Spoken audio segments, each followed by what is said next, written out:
Hello students, how are you? I hope you all will be safe and healthy at your home. Okay students, now we are going to start our first chapter of second term, chapter editing and presentation. Okay? Okay let's start editing a worksheet. हमने अब अपनी जो worksheet create करनी है उसमें हमने editing करनी है। एडिटिंग कैसे करनी है, तो सबसे पहले हमने किसको ओपन करना है, माइक्रोसॉफ्ट एक्सेल को ओपन करना है। फर्स्ट टर्म में हमने माइक्रोसॉफ्ट एक्सेल का एक चैप्टर किया था ना। अब उसके बाद हम उसमें एडिटिंग करेंगे, मीन्स चेंजेस करेंगे।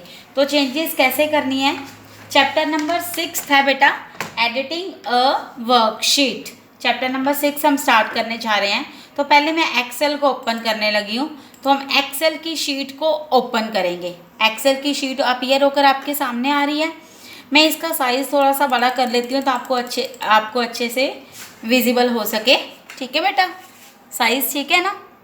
अब नेक्स्ट देखो, अब हमने करना है एडिटिंग अ वर्कशीट। ये हमारी वर्कशीट है, रिमेंबर करवा रही हूँ आपको। वर्कशीट में ये क्या है आपके सामने, ये सेल्स हैं।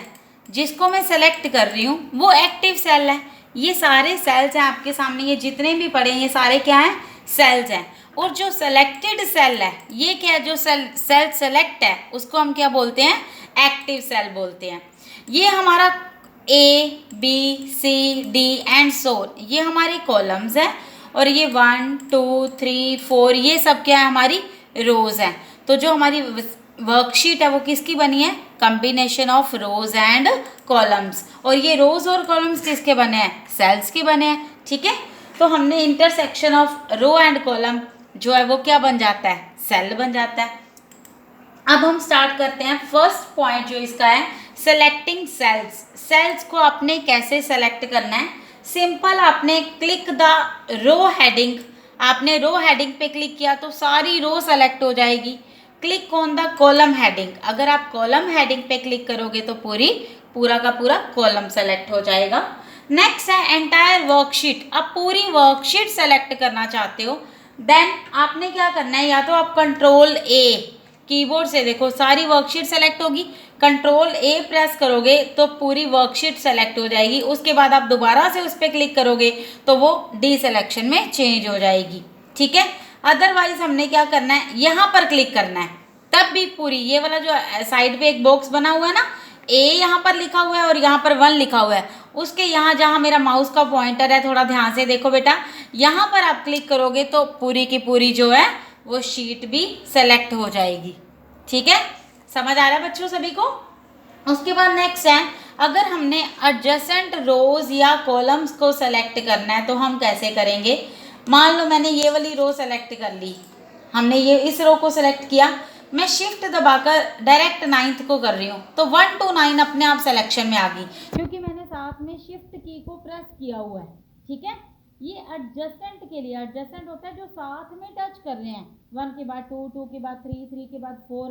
इस तरह से जब मैंने 9th पे क्लिक किया तो 1 से लेकर 9 तक ऑटोमेटिकली सिलेक्शन में आ चुके हैं। अब मैं मान लो इस रो को सेलेक्ट कर रही हूँ, अब मैं यूज कर रही हूँ कंट्रोल की।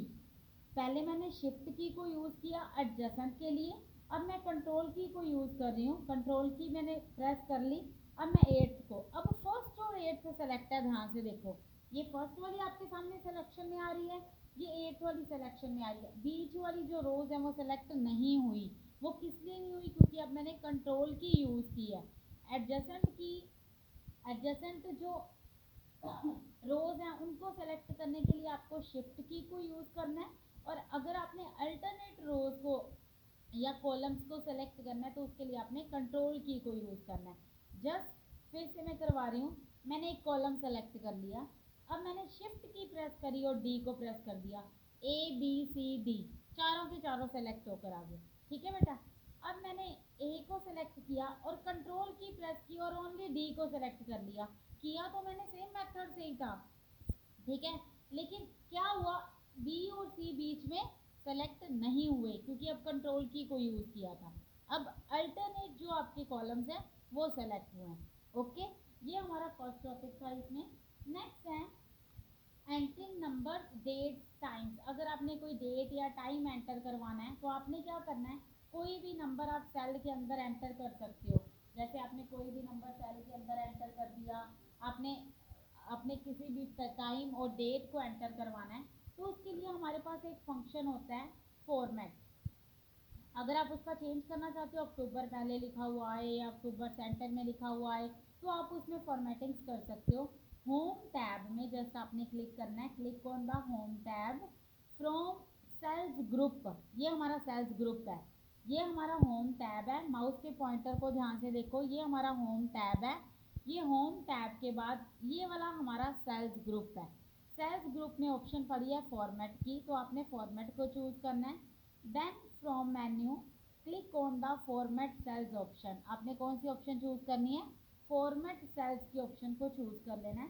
इसमें ये डिफरेंट टाइप्स के टैब्स हैं, number tab, alignment, font, border, fill, protection. हमें चूज करना है नंबर, और बाय डिफॉल्ट नंबर टैब ही सेलेक्टेड होता है।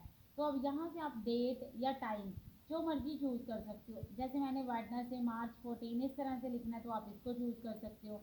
अगर आपने इस वे से लिखना है 14 मार्च 01, इस तरह से टाइप होकर आएगी डेट। अगर आपने इस फॉर्मेट में लिखना है तो इस फॉर्मेट में आएगी। अगर आपने टाइम लेना है तो आप यहाँ टाइम पे क्लिक करोगे, 1:30 इस फॉर्मेट में आएगा, 1:30 PM। उसके बाद अगर आपने इस 24 आवर्स की है, जो आपका टाइमिंग है 13 लेना है, 13 आपकी 2 डॉट्स और 30 इस तरह से लिखा हुआ आ जाएगा। ठीक है, 24 आवर्स क्लॉक जैसे आप मोबाइल में देखते हो टाइम शो कराता है, तो आप इस तरह से इसके अंदर चेंजेस कर सकते हो, टाइम अपने आप एंटर करके लिख सकते हो। नेक्स्ट है चेंजिंग सेल कंटेंट। आपने किसी भी सेल को चेंज करना है तो आप कैसे उसको रिप्लेस करोगे। मैंने मान लो डाटा एंटर किया है, यहाँ पर मैं एंटर कर रही हूँ डाटा। ये देखो मैंने यहाँ पर टाइम का फॉर्मेट लगाया था ना, तो वहाँ पर वो शो करा रही है ना, डेट भी और टाइम भी वहाँ पर शो करा रही ना, क्योंकि मैंने वहाँ पर वो वाला फॉर्मेट अप्लाई कर दिया था। अब जैसे ही मैंने एंटर की प्रेस की, वो अपने आप उसी फॉर्मेट को उठा रहा है। तो मैं क्या करती हूँ, वहाँ पर जाकर फॉर्मेट सेल्स में जाकर और वहाँ से उसको हम डेट या टाइम या जो भी फॉर्मेट हमने चूज करना है हम उसको कैंसिल कर देंगे। ठीक है ना।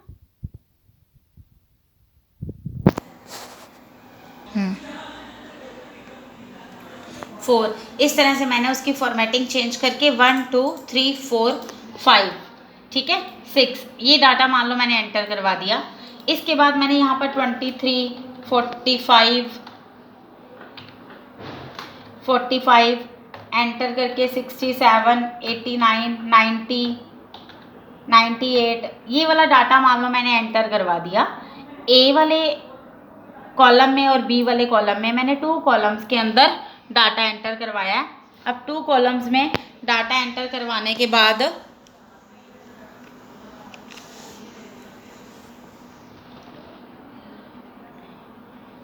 ठीक है, 2 कॉलम्स में डाटा एंटर करवाने के बाद हमने रिप्लेस करना है बेटा डाटा को रिप्लेस कैसे किया जाता है, just click on that cell जिसको आपने चेंज करना है, सिर्फ आप उसके ऊपर क्लिक करो। क्लिक करने के बाद मैंने नया डाटा टाइप कर दिया 1 to 12, अपने आप 45 रिप्लेस होकर क्या बन गया 12। देखो फॉर्मूला बार में भी अपने आप चेंज हो गया। ये फॉर्मूला बार होता है ना, लास्ट चैप्टर में हमने पढ़ा है कि ये वाला हमारा नेम बॉक्स होता है, जो सेल सेलेक्ट है उसका नेम यहाँ पर डिस्प्ले होकर आता है, और ये जो 67 है उसके अंदर जो डाटा पड़ा है वो शो होकर आ रहा है। अब मैं 90 के ऊपर क्लिक कर रही हूँ। क्लिक करने के बाद मैंने इसको चेंज करके लिख दिया 8 9। मैंने डिलीट नहीं किया, मैंने सेलेक्ट नहीं किया, सिर्फ मैंने सेल को सेलेक्ट किया है, उसके बीच वाले डाटा को सेलेक्ट नहीं किया। सिर्फ आपने सेल को सेलेक्ट, जैसे ये 3 है मैंने इसको सेलेक्ट किया, मैंने यहाँ 7 रोल नंबर लिखना है तो मैं डायरेक्ट यहाँ पर 7 टाइप करूँगी, तो वहाँ पर भी 3 था 7 हो गया और यहाँ पर भी 7 हो गया। ठीक है, इसको बोलते हैं रिप्लेसिंग सेल कंटेंट्स, की डाटा को आप कैसे चेंज कर सकते हो। ठीक है, उसके बाद नेक्स्ट है यूजिंग, आपने एडिट मोड कैसे यूज़ करना है। अब आपने मान लो सेलेक्ट द डी, मतलब आप कोई भी सेल सेलेक्ट कर लो, आपने सेलेक्ट कर लिया सेल को। ठीक है, अब इसके अंदर डबल क्लिक करो। जैसे ही डबल क्लिक करोगे तो आपका जो पॉइंटर है वो यहाँ पर आना शुरू हो जाएगा। अब मैं सिंपल क्लिक कर रही हूँ तो पॉइंटर नहीं आ रहा, 67 के साथ पॉइंटर नहीं ना आ रहा, लेकिन अब मैं अगर इस सेल के बीच में क्लिक करने के बाद डबल क्लिक करूंगी तो आपका जो पॉइंटर है 89 के आगे शो होकर आ रहा है। अब उस एरो की से भी अगर आपने एक वर्ड इरेज करना है, 86 का मैंने 87 बना दिया, 89 बना दिया, 80 कर दिया या 81 कर दिया, तो इस तरह से भी आप चेंजेस कर सकते हो। जस्ट आपने करना क्या है, डबल क्लिक ऑन इट, आपने उसके ऊपर डबल क्लिक करना है उस सेल के ऊपर, तो कर्सर अपने आप वहाँ पर आ जाएगा। मैं इसको अब राइट, आपके कर्सर के राइट साइड पे अगर डिजिट है तो आप डिलीट की से उसको इरेज कर सकते हो। मैंने यहाँ पर एंटर करवा दिया 9 रोल नंबर, तो यहाँ पर डिस्प्ले आ गया, डिस्प्ले हो गया ना, अब 9 रोल नंबर आ रहा है आपके सामने। ठीक है, तो इस तरह से आप इसमें चेंजेस कर सकते हो। ठीक है, ये हमारा जो है वो हमारा विद डबल क्लिक है। ठीक है, डबल क्लिक से आप इस तरह से कर सकते हो। अब नेक्स्ट आपने क्या करना है, एक मैंने आपको सिंगल क्लिक करवाया, डायरेक्ट आप इस पर टाइपिंग कर सकते हो। डबल क्लिक से आप इसके ऊपर डबल क्लिक करोगे और उसका आप चेंजेस उसमें कर सकते हो। नेक्स्ट हमारा जो फीचर आता है वो है अनडू एंड रीडू। अनडू होता है बैक जाना, रीडू होता है जिन चीज़ों को आपने अभी अभी बैक किया है वापस उसको लेकर आना, अनडू को ही वापस करना। ठीक है, जैसे मैंने कोई चीज़ कट कर दी, जैसे मैंने अभी 7 को चेंज किया, 4 को चेंज किया, 9 को चेंज किया, 81 को चेंज किया, अब मैं अनडू कर रही हूँ। ये हमारा बटन होता है अनडू का, और इसकी शॉर्टकट की होती है Ctrl+Z। आपने Ctrl+Z को प्रेस करना है, कंट्रोल को दबाए रखना है, साथ में Z को दबाना है, तो Ctrl+Z इसका शॉर्टकट है अनडू का। और यहाँ पर भी ऊपर देखो क्विक असेस टूल बार में, ये हमारा टाइटल बार है ना, टाइटल बार के ऊपर भी ये क्विक असेस टूल बार पड़ा है, इसमें भी अनडू की ऑप्शन होती है। अब 1 बाय 1 देखो बैक जा रहे हो, 1 बाय 1 89 आ गया, 12 आ गया, 3 आ गया, 90 आ गया, 45, ये 1 बाय 1 अब हमने टाइपिंग की थी, सारे के सारे कंसेप्ट जितने हमने यूज़ किए थे 1 बाय 1 बैक हो रहे हैं ना। अब देखो रीडू वाला बटन साथ में ही एक्टिव हो गया, अनडू के बिल्कुल साथ, ये अनडू का बटन है हमारा और ये हमारा रीडू का बटन है। तो रीडू का बटन, रीडू की शॉर्टकट होती है Ctrl+Y, अनडू की होती है Ctrl+Z और रीडू की होती है Ctrl+Y। आप कीबोर्ड से भी, अब मैं माउस को साइड पे रख रही हूँ, मैं माउस को यहाँ पर साइड पे रख देती हूँ और मैं कीबोर्ड से करती हूँ Ctrl+Y। देखो 1 बाय 1 जो जो इफेक्ट हमने अभी अभी अनडू किए हैं एज इट इज़ वो आपके सामने अपीयर होकर आ रहे हैं। देखो जितनी भी चेंजेस की थी वो भी अपीयर होकर आ गई। ठीक है, पता लगा बेटा अनडू क्या होता है और रीडू क्या होता है, क्लियर हुआ।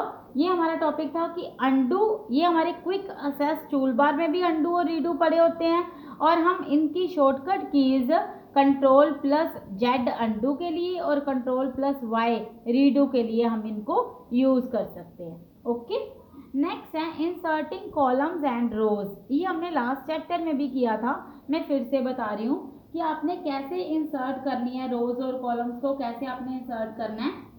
तो देखो इंसर्ट करने के लिए हमारे पास इसमें भी अलग अलग टाइप, डिफरेंट टाइप्स के मेथड है।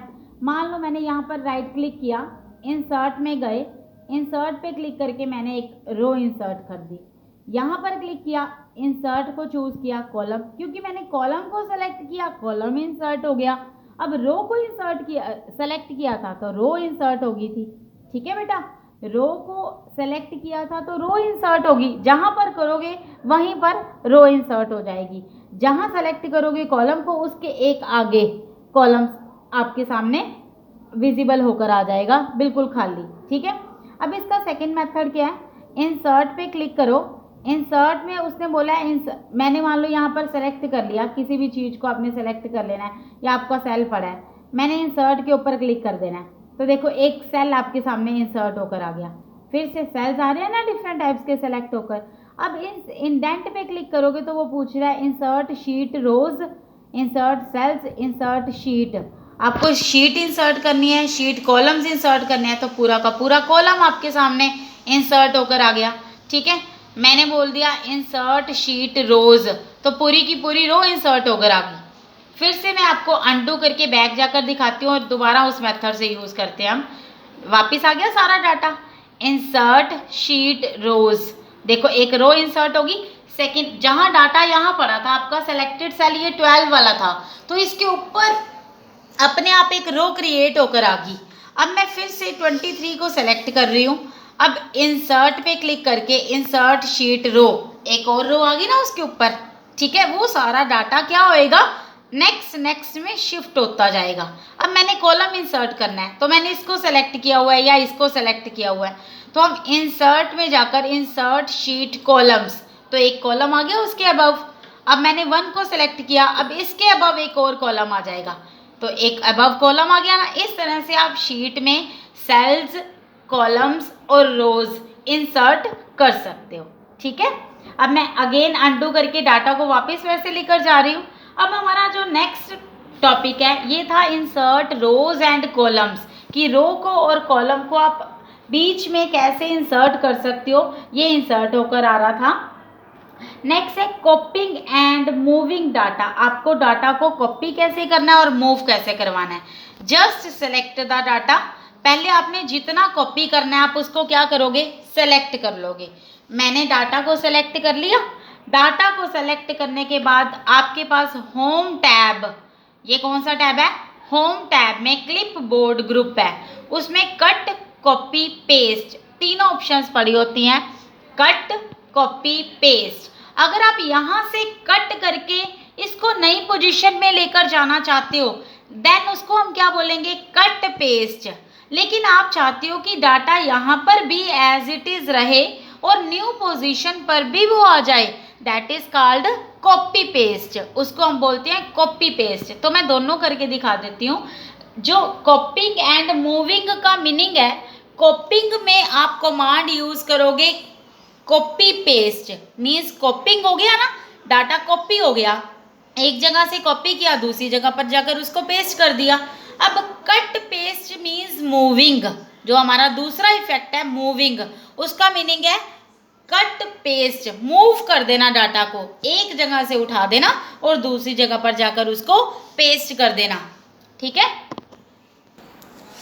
नेक्स्ट, अब मैं आपको फर्स्ट पहले कॉपिंग करके दिखाऊंगी फिर मूविंग, ठीक है। तो कॉपिंग के लिए हमने पहले ऑप्शन यूज करनी है कॉपी की। इसका अनदर शॉर्टकट मेथड है Ctrl+C। मैं यहाँ से कॉपी कर रही हूँ, देखो साइड पे एक बाउंड्री आ गई आपके सामने, ये कॉपी हो गया। अब मैंने जहाँ पर जाकर इसको पेस्ट करना है आप सिंपल वहाँ पर क्लिक कर दो। क्लिक करने के बाद हमारे पास यही ऑप्शन होम टैब में, अभी मैंने आपको 3 ऑप्शंस बताई हैं कट, कॉपी, पेस्ट की, तो आपने यहाँ पर पेस्ट कर देना है। तो देखो डाटा सेम है, यहाँ से मैंने कॉपी किया, यहाँ पर जाकर पेस्ट कर दिया, तो कॉपी पेस्ट हो गया ना, इसको बोलते हैं कॉपिंग, ठीक है। इसका एक और मेथड क्या है, जस्ट सिलेक्ट किया इसको, Ctrl+C, कीबोर्ड से आपने क्या दबाना है, Ctrl+C। अब देखो इसके ऊपर बाउंड्री आ रही है कीबोर्ड से, अब यहाँ पर क्लिक किया, Ctrl+V, Ctrl+C कॉपी के लिए, Ctrl+V पेस्ट के लिए। तो मैंने Ctrl+C से कॉपी किया और Ctrl+V से डाटा को उधर से पेस्ट कर दिया, माउस को यूज़ किए बिना, कीबोर्ड को यूज़ करके, ठीक है। ये हमारा कॉपिंग का काम था जो फिनिश हुआ। अब मैं आपको मूविंग करके दिखाती हूँ। अब डाटा को मैंने मान लो यहाँ से सेलेक्ट किया, सेलेक्ट करके मैंने यहाँ से कट कर दिया। मूव के लिए जो ऑपरेशन यूज़ होना है वो होना है कट पेस्ट। कट कर दिया डाटा को यहाँ से, यहाँ पर जाकर क्लिक किया, अब मैंने यहाँ पर जाकर पेस्ट कर दिया, डाटा यहाँ से कट हो गया, यहाँ पर जाकर पेस्ट हो गया, इसको बोलते हैं मूविंग, ठीक है। अब सेकंड मेथड से बताती हूँ। सेलेक्ट किया, कंट्रोल, नेक्स्ट Ctrl+X, Ctrl+X किसके लिए होता है, कट के लिए। X मीन्स देखो क्रॉस बनता है ना, तो याद रखना है कट होता है वहाँ से। अब पेस्ट के लिए सेम, अभी मैंने शॉर्टकट बताया था पेस्ट का, Ctrl+V, यहाँ से चला गया ना, यहाँ से कट हो गया डाटा और यहाँ पर जाकर पेस्ट हो गया, तो ये हमारा मूविंग है। यहाँ से मैंने डाटा कट करा, यहाँ पर जाकर पेस्ट कर दिया, ये मैंने यहाँ से कट और पेस्ट चूज़ किया। अब यहाँ से मैंने डाटा को कट किया था और Ctrl+X यूज़ किया और यहाँ पर Ctrl+V यूज़ करके पेस्ट कर दिया। मेथड दोनों में सेम है, यहाँ से कॉपी किया और पेस्ट कर दिया और वहाँ से कट किया और पेस्ट कर दिया। दोनों में क्या है, कॉपिंग के लिए कॉपी और पेस्ट, मूविंग के लिए कट और पेस्ट, ये ऑपरेशंस आपने यूज़ करने हैं, ठीक है। अब हमारा लास्ट टॉपिक जो इस चैप्टर का है बिल्कुल सिंपल है, वो देखो, जैसे मैंने मैं कंट्रोल ए कर रही हूँ, कंट्रोल ए से सारी वर्कशीट आपके सामने सेलेक्ट होगी, डिलीट की प्रेस कर दा तो सारा का सारा जितना भी डाटा उसके बीच में पड़ा था वो सारा का सारा डिलीट हो गया। लेकिन आप उसको चाहो तो वापस लेकर आ सकते हो अंडो के साथ, ठीक है। और कंट्रोल वाई के साथ आप उसको वापस भी भेज सकते हो गया ना वापस, ठीक है। ये अंडू और रीडू था जो मैंने फिर से यूज़ कर दिया। अब है यूजिंग ऑटो फिल फीचर, ये मैंने लास्ट आपको चैप्टर में करवाया था नहीं था उस चैप्टर में, फिर भी मैंने आपको रिवाइज करवा दिया था। मान लो मैंने 2 का टेबल एंटर करवाना है, मैं 2 और 4 लिख रही हूँ तो मैं 2 और 4 को सेलेक्ट करूँगी। 2 वैल्यूज़ एटलीस्ट आपको देनी पड़ेंगी, 2 वैल्यूज़ देने के बाद आपने वो उसका जो भी सिमेट्री है उसकी उठाएगा और उसके अकॉर्डिंग काम करेगा। अब बिल्कुल साइड पे ये ब्लैक कलर का एक छोटा सा बॉक्स आपके सामने डिस्प्ले हो रहा है, इसको हम बोलते हैं ऑटो फिल हैंडल। क्या बोलते हैं? Auto fill handle. अब मैं इसको ड्रैग करूंगी, जैसे ही मैं ड्रैग करती जाऊंगी 2 का टेबल, जितनी तक ड्रैग करोगे उतना 2 का टेबल आपके सामने शो करा रहा है। सेम मैंने लिखा संडे मंडे लिखना, मैंने 3 वर्ड्स ही टाइप किए हैं, देखो SUN। अब मैंने इसको ड्रैग करना है, इसमें आपको 2 वैल्यूज़ देने की ज़रूरत नहीं है क्योंकि इसमें पता ही है उसको संडे के बाद क्या आएगा, मंडे, क्योंकि हमने कंप्यूटर को ऑलरेडी बता रखा है कि संडे के बाद मंडे है। अब मैंने अगर 3 वर्ड्स लिए तो वो भी 3 वर्ड्स ही टाइप करेगा, Monday, Tuesday, Wednesday, Thursday, Friday, Saturday. उसके बाद आपने अगर सेलेक्ट और किया हुआ है डाटा तो अगेन संडे, मंडे, ट्यूसडे फिर से स्टार्ट हो जाएगा, ठीक है। अब मैंने संडे फुल लिख दिया, SUNDAY, मैंने एंटर करवा दिया। अब मैंने इसको सेलेक्ट करा और इसको मूव करवाया, अब देखो सारे वर्ड्स भी कंप्लीट आ रहे हैं, ठीक है। समझ आ रहा है ना बेटा? इसी तरह से आप जनवरी, फरवरी ये भी आप टाइप कर सकते हो। मैंने टाइप कर लिया, अगर आप फुल वर्ड्स लिखोगे तो उसी के अकॉर्डिंग वो आपको भी शो करके बताएगा। जितना सेलेक्ट करोगे, जैन, फेब, मार्च, अप्रैल, मई, जून, जुलाई, अगस्त, सितंबर, अक्टूबर, मैंने यहाँ तक सेलेक्ट किया तो उतनी तक की डिस्प्ले होकर आएगा। अगर आपने आगे करना तो आप आगे भी इसको कर सकते हो। ओके स्टूडेंट्स, अगर किसी को कोई प्रॉब्लम आती है इस चैप्टर में तो आप मेरे से जब मर्जी पूछ सकते हो। ओके, अब आपने इस चैप्टर की रिवीजन अच्छे से कर लेनी है, ठीक है बेटा? ओके।